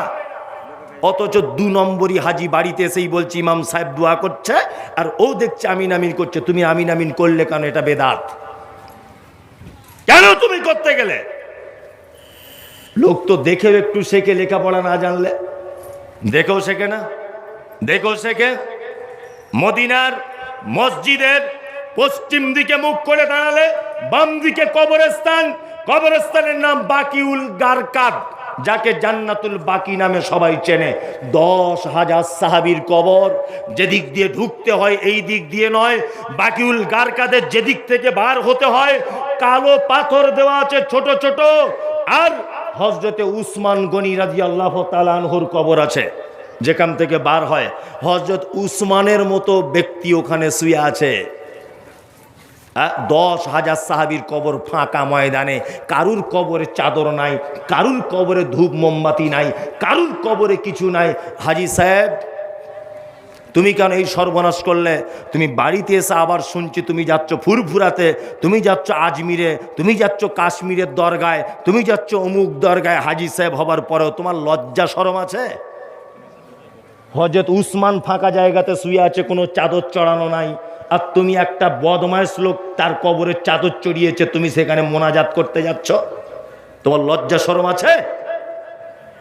তার মানে তুমি হজ করতে গিয়েছিলে কি জন্যে? খেজুর কিনতে গিয়েছিলে আর জমজমের পানি। তোমার দ্বারা তার কোনো কাজ হয়নি। কি বললাম বুঝলেন? অন্তত মানুষ থেকে কিছু শিখে আসে। খুব সাবধান। এইবার আপনাকে বলে দিই, মুহাম্মদ সাল্লাল্লাহু আলাইহি ওয়াসাল্লামকে পৃথিবীর কোন কোন জিনিসের থেকে বেশি ভালোবাসা লাগবে এটা বলে দিই। আর 10-15 মিনিট আপনারা অপেক্ষা করুন। 11:30, 11:15 বাজে। মারাত্মক যে রাত হয়েছে তা নয়, আমি আর এক কটা গুরুত্বপূর্ণ কথা বলে দিই। এক, পবিত্র আল কোরআনে আল্লাহ সুবহানাহু ওয়া তাআলা মারাত্মক মারাত্মক ভালোবাসার কয়েকটা সিরিয়াল দিয়েছেন। সেই সিরিয়ালগুলো শেষে বলেছেন এই ভালোবাসার মানুষদেরকে ত্যাগ করে দিয়ে আল্লাহ এবং তার রাসূলকে ভালোবাসতে হবে। তারা কারা? এক, আল্লাহ বলেন কুল ইন কানা আবাউকুম। এক, পৃথিবীতে তোমার সব থেকে ভালোবাসার জিনিস তোমার আব্বা আর মা। কে? আল্লাহ বলছেন কে? আব্বা মা। আব্বা মার ভালোবাসা পাচ্ছে বর্তমানে? পাচ্ছে? পাচ্ছে না। এর জন্য দায়ী কে? ভালোবাসা যে বাপ মারা পাচ্ছে না এর জন্য দায়ী কে? বাপ নিজেই। নিজেই না? আসলে আমাদের গোড়াতে ভুল করেছি। গোড়া, শিকড়ে ভুল আমাদের। কেমন করে ভুল? এই দেখুন, আপনাকে ভুল ধরিয়ে দিই আমি। যদি আমার ভুল হয় তাহলে আপনি বলবেন যে আপনি এটা ভুল বললেন। বেটার বহু দেখতে গেছে। বেটার বহু দেখতে গিয়ে বলছে মা তোমার নাম কি? বলছে আমার নাম শেফালি খাতুন। আচ্ছা, তোমরা কটা ভাই বোন? বলছে আমি একাই। আচ্ছা, তোমার ভাই নেই? বলছে না। তোমার আব্বা কি করে? না, আমার আব্বার পুকুরিয়া মেন মার্কেটে 12টা দোকান আছে রোডের ধারে। তখন ওই লোকটা মনে মনে ভাবছে ওরে বাবা, মেয়ে যেমন তেমন হোক হোক, অসুবিধা নেই, 12টা দোকান তো আছে, তেমন ওই বুড়োটা মরে গেলেই আমার বেটা দোকানের মালিক হয়ে যাবে, ও ভাবছে। তারপরে বলছে মা পড়াশুনো কতটা করেছে? বলছে বিএ পাস করেছি। বলছে বাহ, বিএ পাস? বলছে হ্যাঁ। মানে ওই লোকটা সব হিসাব করছে আর কি। তারপরে শেষে বলছে মা তুমি এখন কি করো? বলছে আব্বা এখন আর কিছু করি না, বাড়িতে বসেই থাকি, দোকানে হিসাবপত্র করি। আব্বার তো ছেলে নেই, বুঝতেই পারছেন। আর ওই মাঝে সাঝে ওই আমাদের দুতলা ছাদের উপরে টিকটক ভিডিও করি, মাঝে সাঝে ছাড়ি। বুড়ো লোকও তো বোঝে না টিকটক কার নাম, বলছে ড্যান্স ট্যান্স করে, আবার দেখাচ্ছে বার করে এই টিকটক। ও বাড়িতে এসে আবার ওর বুড়িকে বলছে, শোনো এইটা নিয়ে 17টা মেয়ে দেখা হলো, এর মতো উত্তম মেয়ে নেই। 1 নম্বর ভাই নেই, জমি সব আমার বেটা পাবে। 2 নম্বর 12টা দোকান, ওটাও পাবে। 3 নম্বর মেয়ে জাতা মেয়ে নয়, টিকটকের নায়িকা। তা তুমি যদি তোমার বেটার বউ হিসাবে টিকটকের নায়িকা আনো, তা গরম ভাত আর ঘি দিয়ে দেবে না ঝাঁটার বাড়ি চালাবে? ঝাঁটার বাড়ি চালাবে। তুমি তো এনেছো টিকটকের চিজ, তোমাকে ভাত দিবে? দিবে না। মোহাম্মদ সাল্লাল্লাহু আলাইহি ওয়াসাল্লাম বলেছেন, বেটার বিয়ে দেওয়ার আগে 4টে গুণ দেখে তবে তাকে বৌমা করো। কটা গুণ? 4টে। এক নম্বর, মেয়েটা সুন্দরী কিনা দেখো। 2, তার মাল আছে কিনা দেখো। 3, বংশ ভালো কিনা দেখো। 4, দিনদারিতা আছে কিনা দেখো, মেয়েটা আল্লাহওয়ালি কিনা। আমরা সুন্দরী দেখি। এখন আবার সুন্দরী বলতে গেলে অনেক ব্যাখ্যায় চলে আসবে, কারণ আল্লাহ নবী বলেছেন সুন্দরী। আমরা সুন্দরী বলতে কাকে বুঝি? যার চামড়া পরিষ্কার, তাই না? সত্যি কাজী নজরুলের আমি বিশাল ভক্ত। কাজী নজরুলের, শিক্ষিত মানুষরা জানে, কাজী নজরুল বলেছেন, দেখিতে পলাশ ফুল অতি মনোহর, গন্ধ বিনে সবে তারে করে অনাদর। যে ফুলের সৌরভ নেই, কিসের সে ফুল, কদাচ তাহার মনে মজে না বুলবুল। নজরুল বলছে, পলাশ ফুল মাঠে হয় না, দেখতে খুব সুন্দর, কেউ তাকে বাজারে কিনে এনে বিক্রি করে না। করে? কারণ কি বলুন তো? ও দেখতে পরিষ্কার সাদা, কিন্তু ওর কোনো গুণ নেই। গোলাপ, এই ভ্যালেন্টাইন্স ডে আসছে, একটা গোলাপ 500 টাকা বিক্রি হবে। এক অপরকে প্রপোজ করবে, তাই না? এক অপরকে দেবে, ওর সেন্টও ভালো, দেখতেও ভালো, তাই না? তা আমরা সুন্দরীর ব্যাখ্যা করি যার চামড়া পরিষ্কার তার। এটা একেবারে ভুল। মুহাম্মদ সাল্লাল্লাহু আলাইহি সাল্লাম যদি চামড়া পরিষ্কারকেই যদি সুন্দরী বলতেন, তাহলে কিন্তু কালো মেয়ে, দাঁত উঁচু, টেঁড়া মেয়ে, এরা আল্লাহর নবীর উপরে আঙুল তুলে দিত কি দিত না? তার মানে বোঝা যায় পরিষ্কারটা সুন্দরীর মানদণ্ড নয়। পরিষ্কার যদি সুন্দরীর মানদণ্ড হয়, পরিষ্কার যদি দাম বেশি হয়, তাহলে আপেলের থেকে মূলোর দাম বেশি হতো। সিলভার মাছ বুঝেন? সিলভার কাপ মাছ খুব সাদা না? কত কেজি? কত? 100 টাকা। মাগুর মাছ, দেশি মাগুর 800। ও দেখতে কি সাদা না কালো? কালো। ওর দাম এত বেশি কেন? এই যে ডাক্তার বলেছে ওর প্রত্যেক ফোঁটায় ফোঁটায় রক্ত, তার মানে ওর গুণ আছে। তার মানে বোঝা যায় সারা পৃথিবীতে গুণ যার আছে তার দাম বেশি। বেশি না? বেশি। গুণ যার তার দাম বেশি। যদি পরিষ্কার হলে দাম বেশি হতো, তাহলে আপেল আঙ্গুর বেদানার থেকে মূলোর দাম বাজারে সব থেকে বেশি হতো, তাই না? পরিষ্কার হলে যদি বেশি দাম হতো, সব থেকে দামি মাছ হতো সিলভার কাপ। কিন্তু ওর কেউ খায় না, মানুষ খায় না। কেন খায়? কম খায়, তাই না? তার মানে বোঝা যায় যার গুণ আছে সে সুন্দর। মুহাম্মদ সাল্লাল্লাহু আলাইহি ওয়াসাল্লাম বলছেন, মেয়েটা যদি সুন্দরী না হয়, দেখতে অসুবিধা নেই। তার বাপ মা যদি থাকে না থাকে, টাকা পয়সা না থাকে, অসুবিধা নেই। 3, তার বংশ যদি খারাপ হয়, তাতেও অসুবিধা নেই। 4, মেয়েটা যদি দিনদারি হয়, আল্লাহওয়ালি হয়, তোমার বেটার বৌমা হিসাবে আগে ওকে প্রাধান্য দাও। দিনদারি মেয়ে যদি আপনার বৌমা হতো, তাহলে আপনাকে এই পজিশনে আসতে হতো কে? না, আবা উকুম। আল্লাহ বলছে পৃথিবীর সব থেকে প্রিয় ভালোবাসার জিনিসকে তোমার আব্বা, তোমার মা। ও আবনা উকুম। আল্লাহ তাআলা তারপরে আবার বাপদেরকে বলছে, শোনো, পৃথিবীর সব থেকে ভালোবাসার জিনিস তোমার বেটা। কে? তবে বেশি ভালোবাসা আবার ভালো না। দেখছেন না কিছু লোক বেশি ভালোবাসে, পকেটের টাকা দিয়েছে 200 টাকা চুল কাটতে, ও এমন চুল কেটেছে চারিদিকে ন্যাড়া হয়ে, মাঝখানে এইরকম হিপ্পি রেখে দিয়েছে। আর ওর বাপ জ্যান্ত বেঁচে আছে, ওর বাপ কিছু বলে না। এটা ভালোবাসা নয়, এটা বোকামি। বোকামি নয়, বোকামি। নাম্বার 3, ওয়াইকুমানুকুম।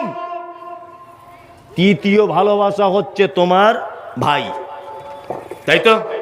4 ওয়া আজওয়াজুকুম, তোমার স্ত্রী।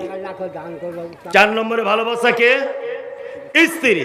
আচ্ছা বলুন তো, স্ত্রীর ভালোবাসা আগে এসেছে না ভাইয়ের ভালোবাসা? ভাইয়ের। তার মানে বউ আগে না ভাই আগে? ভাই।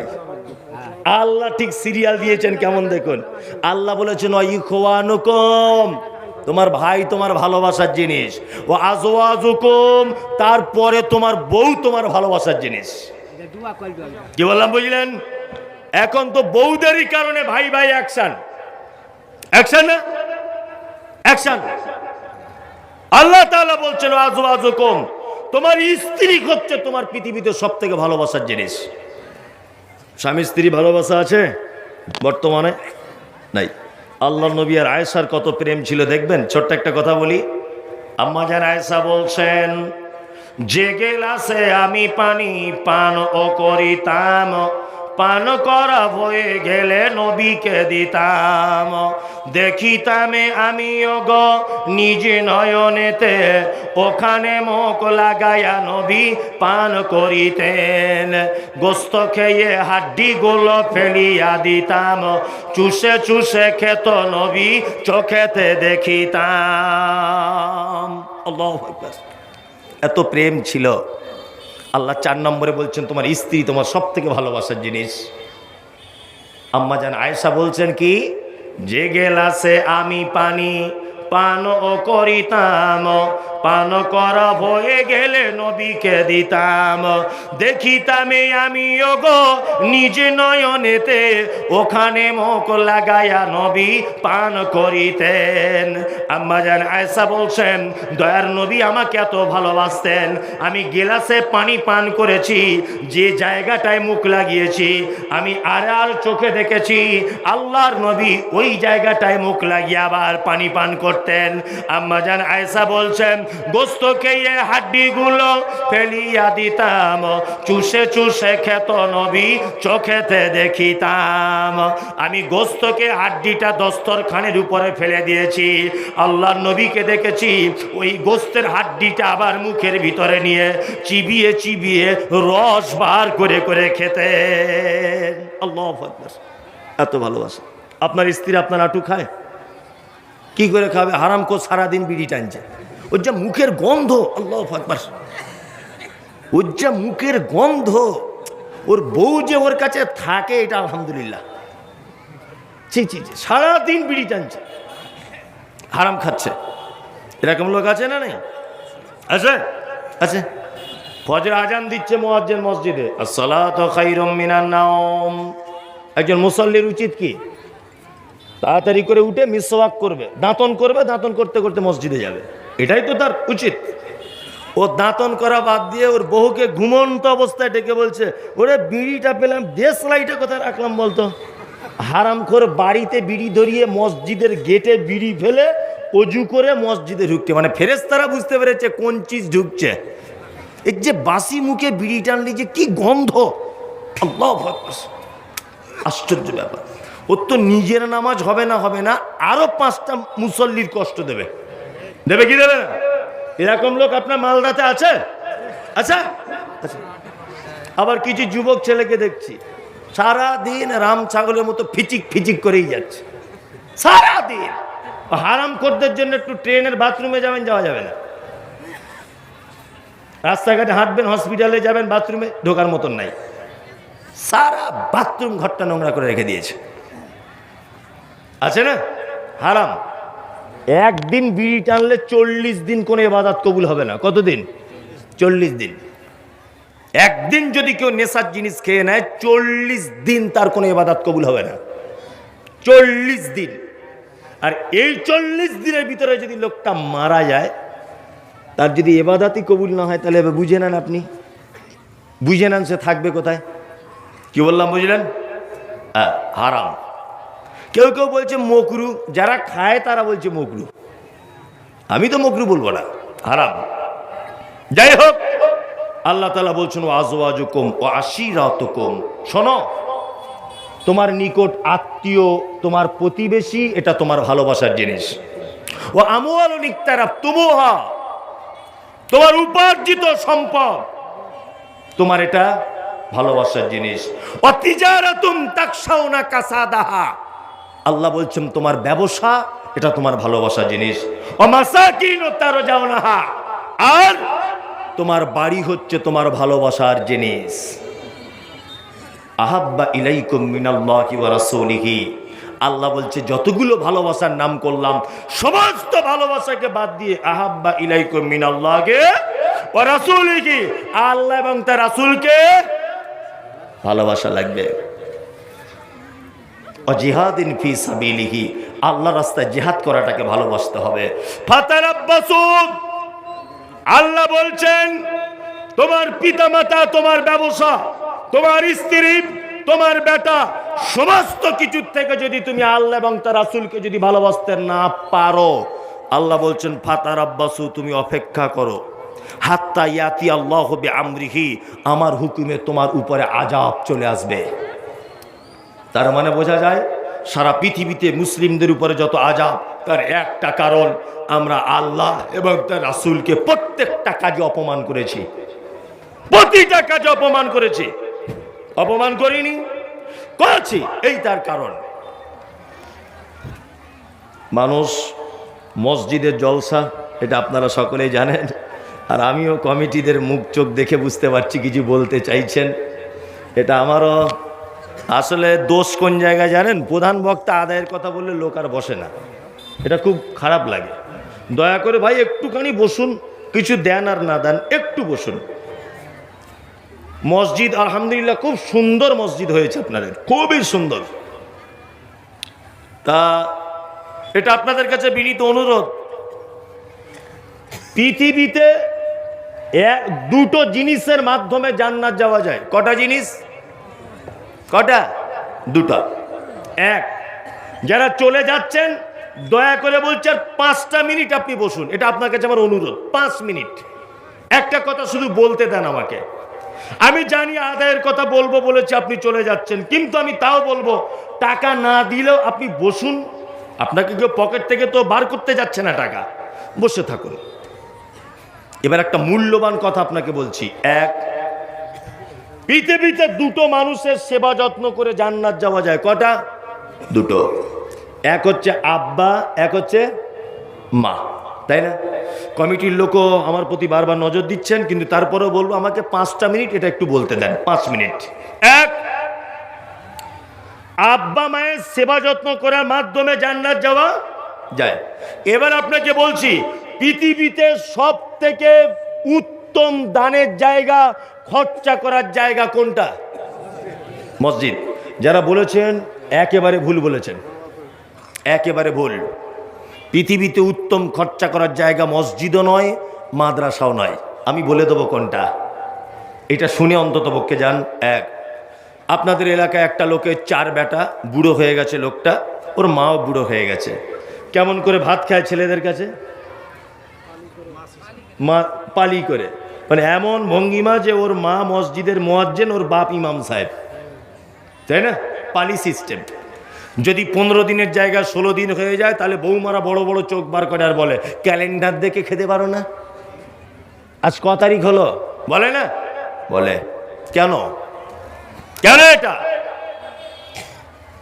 তোমরা 4 ভাই সিদ্ধান্ত নিয়েছো, 4 ভাইয়ের 2 তলা বাড়ি, তোমার মা সিঁড়ি দিয়ে উঠতে পারে না, তোমার আব্বাও পারে না। তোমরা 4 ভাই মিটিং করে আলোচনা করেছো ছোট ভাইয়ের সিঁড়ির তলাতে মাকে মশারি টাঙিয়ে দেওয়া হবে, মা থাকবে, আর বড় ভাইয়ের সিঁড়ির তলাতে আব্বা থাকবে। এই সিদ্ধান্ত কেন? তোমরা 4 ভাই দিল্লিতে কাজে গেছো, 4 জনা ঈদের 1 সপ্তাহ আগে বাড়ি আসবে।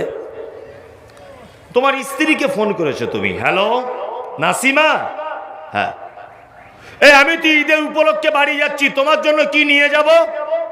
আমার জন্য একটা লাল টুকটুকে বেনারসি শাড়ি, মেয়ের জন্য একটা চুড়িদার, ছেলের জন্য একটা জিন্স প্যান্ট। আচ্ছা ঠিক আছে। 1 ঘন্টা পরে ওর স্ত্রী আবার ফোন করে বলছে, হ্যালো কেনাকাটা ঠিকঠাক হলো তো? তখন দিল্লিতে ওই লোকটা বলছে সবার কেনাকাটা রেডি, আব্বার জন্য একটা পাঞ্জাবি আর লুঙ্গি কিনছি, মায়ের জন্য একটা ব্লাউজ আর শাড়ি। তখন ওর স্ত্রী বলছে, কেন প্রত্যেক বছরে তুমি কেন আব্বা আমাকে জামা কাপড় দিতে যাবে? তোমার আর তিনটে ভাই চোখে দেখতে পায় না? বাড়ি চলে আসো তাড়াতাড়ি করে। বাড়ি চলে এসেছে, চার ভাইয়ের একই অবস্থা। ঈদের দিনে মসজিদের মাইকে তাকবীর হচ্ছে, আল্লাহু আকবার আল্লাহু আকবার, লা ইলাহা ইল্লাল্লাহ, আল্লাহু আকবার আল্লাহু আকবার, ওয়ালিল্লাহিল হামদ। তাকবীর হয় না? হয়। সবাই নামাজ পড়তে যাচ্ছে ঈদগাহে। তোমার 90 বছরের মা মশারির ভিতর থেকে তোমার আব্বাকে ডেকে বলছে, আব্দুল্লাহর আব্বা, তুমি আজকে ঈদের নামাজ পড়তে যাবে না? তখন আব্দুল্লাহর আব্বা বলছে, কি করে যাব, কেউ তো বাড়িতে নেই, সবাই ঈদগাহে চলে গেছে, নতুন জামাটাও খুঁজে পাচ্ছি না, কোথায় আছে বলো না। তোমার মা তখন হিঁচড়ে কুঁচড়ে মশারির তলা থেকে আস্তে করে বার হয়ে, গত বছরে তোমার বুনেদের দেওয়া একটা নতুন পাঞ্জাবি ছিল, পাঞ্জাবিটা তোমার আব্বাকে বার করে দিয়ে বলেছে, এটা পরেই তুমি যাও। ঈদের নামাজ পড়ে তোমার আব্বা কাঁপতে কাঁপতে গেল, চলে এসেছে। ঈদের নামাজ শেষ করে আস্তে আস্তে করে তোমাদের বাড়ির মেন সদর দরজাতে এসে বসে আছে। দুপুর 2টো বাজে, বাড়িতে আত্মীয় স্বজন হই হুল্লোড় হচ্ছে। 4টে জওয়ানি বৌমা থাকার পরেও তোমার বৃদ্ধ আব্বার বৃদ্ধা মাকে 2 পিস মাংস আর 2টো রুটি দিতে পারল না। কেন? কেন? তোমার আব্বার তো আজকে রাজ সিংহাসনে বসে থাকার কথা, আজকে ঈদের দিন বলে কথা। তোমার মা তো আজ রানীর সিংহাসনে বসে থাকার কথা। তোমার মায়ের উপরে এ অত্যাচার কেন? তোমার আব্বার উপরে এ অত্যাচার কেন? নিশ্চয়ই তোমার আব্বা মা হচ্ছে পৃথিবীর সবথেকে বড় অপরাধী। তোমার আব্বা মায়ের অপরাধগুলো বলি, তার কারণে আজকে ঈদের দিনে মশারির ভিতরে তোমার মা আর আব্বা পেচ্ছাপ পায়খানা করে সেই কাপড় জড়িয়ে তোমাদের গা ধোয়ানোর গোসল করানোর অপেক্ষা করছে। তোমার মায়ের একটা একটা করে অপরাধগুলো তুলে ধরি আমি। এক, তোমার মা ছিল এই গ্রামের সব থেকে পর্দানাসীন নারী। পৃথিবীর কোন পুরুষ মানুষকে তোমার মা কোনোদিন মুখ দেখাতো না, লজ্জা করত। মৌলভী সাহেব দেখলে ঘোমটা দিয়ে এক সাইডে দাঁড়িয়ে যেত, এত লজ্জাবতী নারী। কিন্তু তোমার মতো অপদার্থ ছেলেকে জন্ম দিতে গিয়ে মালদার হাসপাতালে পরপুরুষ ডাক্তারের সামনে উলঙ্গ হতে হয়েছিল। যে মা কাউকে মুখ দেখায়নি, তোমার মতো ছেলেকে জন্ম দিতে গিয়ে তার লজ্জাস্থান থেকে নিয়েছিল একজন পুরুষ ডাক্তার। এটা তোমার মায়ের জীবনের প্রথম অপরাধ। তোমার মায়ের দ্বিতীয় অপরাধ, তোমার মায়ের মাথার চুলগুলো কালো কুচকুচে হাঁটু পর্যন্ত দুলত। তোমার মতো বদমায়েশ অপদার্থ ছেলেকে জন্ম দিতে গিয়ে হসপিটালের বেডে তোমার মায়ের কালো কুচকুচে চুল লাল রক্তে জমাট বেঁধে গিয়েছিল। এটা তোমার মায়ের দ্বিতীয় বড় অপরাধ। তোমার মায়ের 3 নম্বরের অপরাধ, তোমার মা ছিল তোমার নানার এক বেটি, খুব আদরের বেটি, খুব সুন্দরী। জীবনে কোনোদিন ইনজেকশন দিত না ভয়ে, ব্লেড দিয়ে কোনোদিন নখ কাটতে পারতো না ভয়ে, এত আদরি মেয়ে। কিন্তু তুমি যেদিন পেটে এসেছিলে, হসপিটালের ডাক্তারবাবুরা বলেছে বাচ্চা আড়াআড়ি করে লেগে গেছে, বাচ্চা বাঁচানো যাবে না। তোমার মা সেদিন ডাক্তারবাবুর পায়ে জড়িয়ে ধরে বলেছিল, ডাক্তারবাবু দয়া করে আমার প্রাণের বিনিময়ে হলেও আপনি আমার বাচ্চার পৃথিবীর সূর্যের আলো দেখান। আমার প্রাণের বিনিময়ে হলেও আপনার কাছে ধারালো অস্ত্র থাকলে আপনি প্রয়োজনে আমার পেট কেটে দেন। তোমার মায়ের সাদা হাঁসের ডিমের মতো ফর্সা চামড়া ডাক্তারবাবু হসপিটালের বেডে শুয়ে ক্যাচ ক্যাচ করে কেটে দিয়েছিল।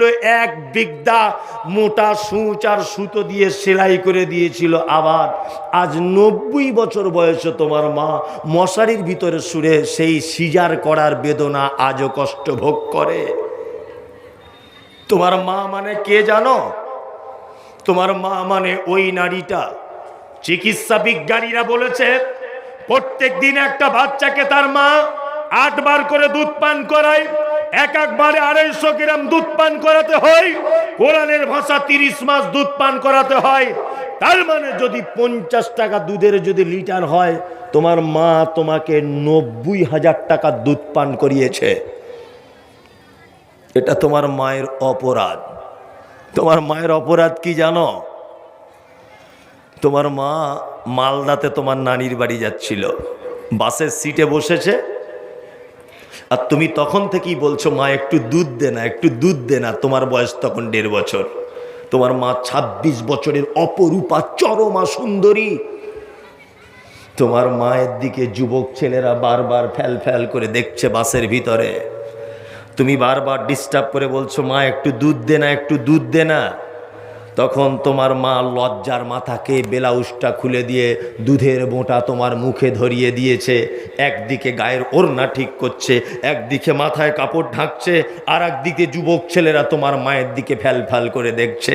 তোমার মা যদি সেদিন একবার বাসের ভিড়ে বলে দিত আমি লজ্জা করছি, আমার দুধ দেব না, আমি মমতাজুল ইসলাম বলছি, মালদা যেতে 2 ঘন্টা টাইম, তোমার কচি কণ্ঠনালী আটকে তুমি সেদিন বাসের ভিতরেই মারা যেতে। তোমার মা কে জানো? তোমার কোষ্ঠকাঠিন্য রোগ ছিল, প্রতিদিন পায়খানা ক্লিয়ার হতো না। তোমার মা নানির বাড়ি পৌঁছে গেছে, তোমার নানা সেদিন বিরিয়ানি করেছিল। তোমার মা পেটে ক্ষুধা নিয়ে বিরিয়ানি খেতে বসেছে, তুমি খেলতে খেলতে হঠাৎ বিরিয়ানির থালার পাশে পায়খানা করে দিয়েছো। কি দুর্গন্ধ! 4 দিন পরে তোমার পায়খানা হয়েছে। তোমার মা বিরিয়ানির থালা পাশে নিয়ে পায়খানা দেখে তার গন্ধ শুকে বলেছিল আলহামদুলিল্লাহ। বেটা তো 3 দিন পায়খানা হয়নি, আমি খুব টেনশনে ছিলাম। যে মা তোমার পায়খানা দেখলে আলহামদুলিল্লাহ বলতো, এটা তোমার মা। তোমার আব্বা কে জানো? তোমার আব্বা হচ্ছে সেই পুরুষ মানুষটা, তুমি বারবার বায়না করছিলে আমি একটা সাইকেল কিনে দাও, স্কুলে যাব। তোমার মা ফোন করে তোমার আব্বাকে বলেছিল রাজমিস্ত্রির কাজ করে দুর্গাপুরে, যে আমাদের আব্দুল্লাহ একটা সাইকেল চাইছে। তোমার আব্বা টিফিন খরচা বাবদ প্রত্যেক দিন 10টার সময় 20 টাকা করে পেত। সেই 20 টাকা জমিয়ে জমিয়ে 6 মাস পরে তোমার মায়ের অ্যাকাউন্টে ভরে দিয়ে বলেছিল এটা আব্দুল্লাহর একটা সাইকেল কিনে দিও। এটা হচ্ছে সেই পুরুষ, এটা তোমার আব্বা। কোরআন কি বলছে? কোরআন বলছে ইয়াসালুনাকা মাযা ইউনফিকুন কুল মা আনফাকতুম মিন খায়রিন ফালিল ওয়ালিদাইন ওয়াল আকরাবিন ওয়াল ইয়াতামা ওয়াল মাসাকিন ওয়া বনিস সাবিল ওয়া মা তাফআলু মিন খায়রিন ফাইন্নাল্লাহা বিহি আলিম। মুহাম্মদ সাল্লাল্লাহু আলাইহি ওয়াসাল্লামকে জিজ্ঞাসা করা হচ্ছে নবী আপনি বলুন পৃথিবীর সবথেকে উত্তম খরচা করার জায়গা কোনটা? আল্লাহ কোরআনে বলছেন কুল, নবী আপনি বলুন মা আনফাকতুম মিন খায়রিন ফালিল ওয়ালিদাইন। সন্তান তার আব্বা মায়ের জন্য যেটা খরচা করে এটা হচ্ছে পৃথিবীর সবথেকে উত্তম খরচা করার জায়গা। মসজিদে দান করলে 10 টাকায় 10টা নেকি হবে। জলসা থেকে বাড়ি যাওয়ার সময় আপনার মা শীতকালে নামাজ পড়বে, একটা ওড়না কিনে নিয়ে যান 100 টাকা দিয়ে, 1 কোটিরও বেশি নেকি হবে ইনশাল্লাহ। কোথায় আপনি জান্নাত খুঁজছেন? কোথায়? জান্নাত বাড়িতেই বসে আছে। কি বললাম বুঝলেন না? মায়ের সেবা করুন। যারা বসে আছেন, যাদের আব্বা মা বেঁচে আছে, যাদের মারা গেছে, আমি আর 2-5 মিনিট আছি, অন্তত পক্ষে 1000 করে টাকা 20 জন মানুষ বলুন যে আমি আমার আব্বা মায়ের জন্য আমি 1000 টাকা দিলাম। একটা লোক বলুন, বেঁচে থাক বা মারা যাক, একটা লোক বলুন, একটু মেহেরবানি করে, খুব আনন্দ পাবো। একজন হাত তুলুন, দেখবো আপনি আপনার আব্বা মাকে কতটা ভালোবাসেন। আমি বলেছি 1000, তুলুন। নাম 2 জন, আরো অনেক হয়েছে, 10 জন হয়ে গেছে। আমার দিকে ফিরুন, এই দিকে, ওই দিকে ফিরুন। আচ্ছা, একজন, আর হাতটা তুলুন, 2 জন।